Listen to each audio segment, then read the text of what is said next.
दोस्तों, जब अपने देश के अलावा किसी दूसरे देश में जब हम कोई हिंदू मंदिर देखते हैं, अनजाने में ही हमारे दिल में एक अजीब सी खुशी बढ़ जाती है। यही बात अफ्रीका में भी देखी जा रही है। हिंदुइज्म दुनिया का सबसे पुराने रिलीजन में से एक माना जाता है, जिसकी शुरुआत एक वे ऑफ लिविंग के तौर पर हुई थी। Over the period of time Hinduism में शैविज्म, वैष्णविज्म और शक्तिज्म जैसे सेक्ट्स का उदय हुआ। आज हिंदुइज्म दुनिया का थर्ड लार्जेस्ट रिलीजन है, जहाँ ग्लोबल पॉपुलेशन में लगभग 15% पॉपुलेशन हिंदुइज्म को एज अ रिलीजन फॉलो करती है। हालांकि दुनिया के सबसे ओल्डेस्ट रिलीजन होने के बावजूद इस्लाम और क्रिश्चियनिटी का विस्तार हिंदुइज्म के कंपैरिजन में काफी ज्यादा हुआ। इसके चलते आज 26 से ज्यादा देश अपना ऑफिशियल रिलीजन इस्लाम को मानती है और 13 से ज्यादा देश अपने ऑफिशियल रिलीजन क्रिश्चियनिटी को मानते हैं। दोस्तों, केन्या में रथ यात्रा, कृष्णार्थी, मॉरिशस में भगवान शिव का 5th टॉलेस्ट स्टैचू, घाना में गणेश चतुर्थी, युगांडा के हिंदू भक्ति और सूडान के ये यज्ञ ट्रेडिशन दिखाती है कि हिंदुइज्म कितना इन्फ्लुएंशियल हो रहा है अफ्रीका में।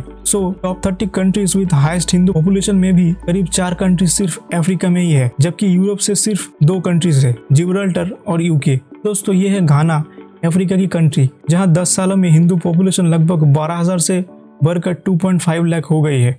अफ्रीका के ज्यादा से ज्यादा लोग क्यों हिंदुइज्म को अडॉप्ट करते जा रहे हैं? एक्चुअली दोस्तों, ये इतना सरप्राइजिंग नहीं है, क्योंकि अफ्रीका के कई सारे कल्चरल प्रैक्टिसेस हमारे हिंदू प्रैक्टिसेस से काफी मिलते हैं। कुछ अफ्रीकन ट्राइब्स हाउस को गॉड विथ वेट नोज कहते हैं और उन्हें देवलोक यानी गॉड्स रेम और भूलोक यानी अर्थ के बीच में एक स्पिरिचुअल कनेक्शन मानते हैं। इनका मानना है कि काऊ धरती और भगवान के बीच का एक स्पिरिचुअल कनेक्शन है। अफ्रीकन आर्ट और माइथोलॉजी पर भी हिंदुइज्म का इन्फ्लुएंस बड़ा स्केल पर देखने को मिलता है, क्योंकि लोकल आर्टिस्ट और स्टोरी टेलर्स रामायण और महाभारत जैसे हिंदू एपिक्स के एलिमेंट को यूज करते हैं। इंडिया और अफ्रीका के बीच में अर्लीस्ट इंटरेक्शन को एंशिएंट टाइम्स में हुए मैरीटाइम ट्रेड के थ्रू ट्रैक किया जा सकता है। इंडियन मर्चेंट्स और सेलर इंडियन ओशन से अफ्रीका के कॉन्टिनेंट पर जाया करते थे। इसके चलते अर्ली स्टेजेस में इंडियन ओशन से सेपरेट इन दोनों कॉन्टिनेंट्स के बीच में कल्चरल एक्सचेंज प्रोमोट हुए एंड एक्सचेंज की वजह से ईस्ट अफ्रीका का कोस्टल रीजन में हिंदुइज्म इंट्रोड्यूस हुआ।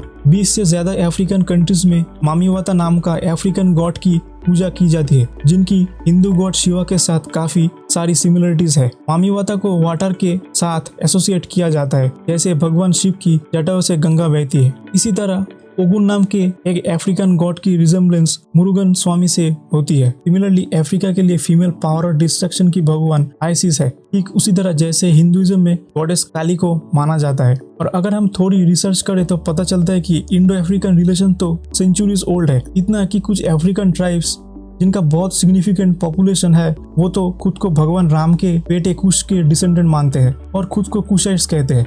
19th सेंचुरी में ब्रिटिश कॉलोनियल एरा के दौरान बहुत सारे इंडियंस को लेबर के रूप में काम कराने के लिए अफ्रीका ले जाया गया। ये लेबर्स अपने साथ अपने कल्चर और रिलीजन ट्रेडिशंस लेकर आए, जिसमें हिंदुइज्म भी शामिल था। लेबर्स के बाद वहाँ पर इंडियन ट्रेडर्स, आर्टिशंस और टीचर्स भी सेटल होने लग गए थे।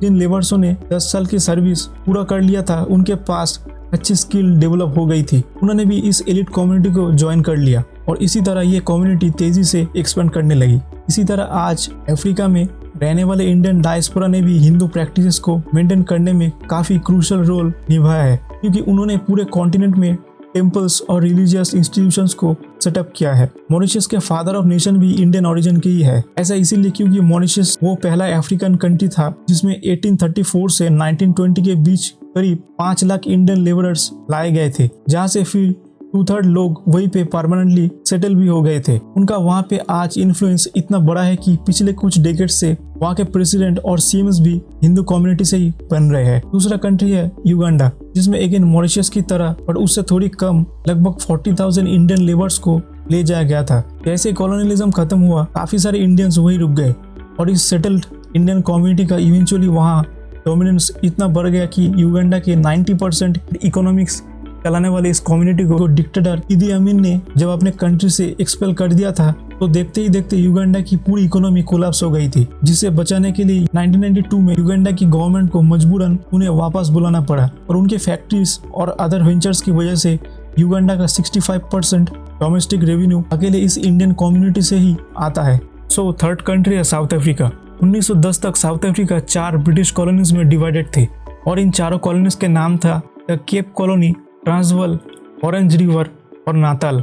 1910 में इन 4 कॉलोनीज को यूनिफाई करके union of south Africa establish किया गया। इन 4 कॉलोनीज में नाताल वो कॉलोनी थी जहाँ पर हिंदुइज्म ने अफ्रीका के अंदर सबसे पहले अपनी रूट्स को मजबूत किया।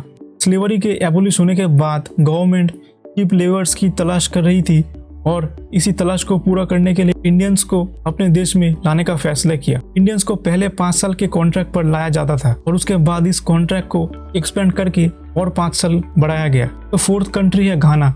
तो यहाँ पे पहला ग्रुप है इंडियंस का और दूसरा ग्रुप है इंडिजिनियस अफ्रीका का। 10 साल पहले यहाँ पर सिर्फ 12,000 हिंदू पॉपुलेशन हुआ करता था, लेकिन आज यह बढ़कर 2.5 लाख पहुंच गई है। 20th सेंचुरी के फर्स्ट हाफ में इंडियन कम्युनिटी काफी छोटी थी। इसमें मोस्टली गुजराती ओरिजिन के लोग थे। ये वो लोग थे जो इकोनॉमिक अपॉर्चुनिटीज को ढूंढने के लिए इस देश में ट्रेडर्स की तरह सेटल हुए। हिंदू कम्युनिटी ने बाकी इंडियन कम्युनिटीज को आउटनंबर कर दिया है और हिंदुइज्म पूरे कंट्री का सबसे फास्टेस्ट ग्रोइंग रिलीजन बन गया है।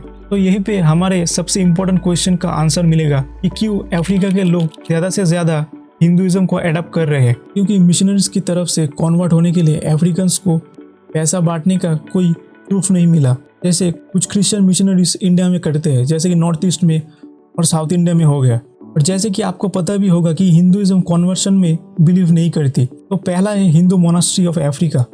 ये 1975 में बना घाना का पहला हिंदू मोनास्ट्री। ये शाइविज्म के कॉन्सेप्ट पर चलता था।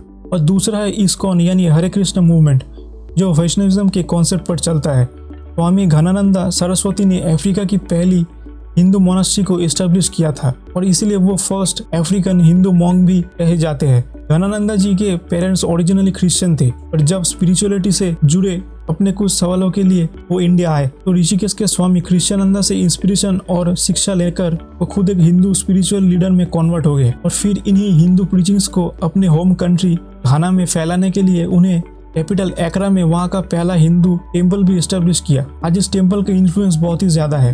तो कुछ और इम्पोर्टेंट रीजंस जिससे अफ्रीका के लोग हिंदुइज्म से बहुत ही ज्यादा खुश है और कॉन्टिन्यूसली प्रोमोट कर रहे हैं। अफ्रीका में हिंदुइज्म के स्प्रिट की वजह से वहाँ की सोसाइटी पर काफ़ी सारे पॉजिटिव इम्पैक्ट्स पड़े हैं। और हिंदुइज्म ने अफ्रीका के कल्चरल फैब्रिक को मजबूत किया और वहाँ की बड़ी पॉपुलेशन की जिंदगी को पॉजिटिवली इम्पैक्ट किया है। और इसका सबसे पहला इम्पैक्ट है यूनिटी और वननेस यानी एकता। हिंदुइज्म के फिलोसफी में कहा जाता है कि वसुदेवा कुटुंबकम यानी पूरा वर्ल्ड एक फैमिली है। इस फिलोसफी की वजह से सभी लोग एक दूसरे को एक बड़ी फैमिली के हिस्से के तौर पर देखते हैं। सेकेंड है रेसिज्म यानी नस्ल भेद।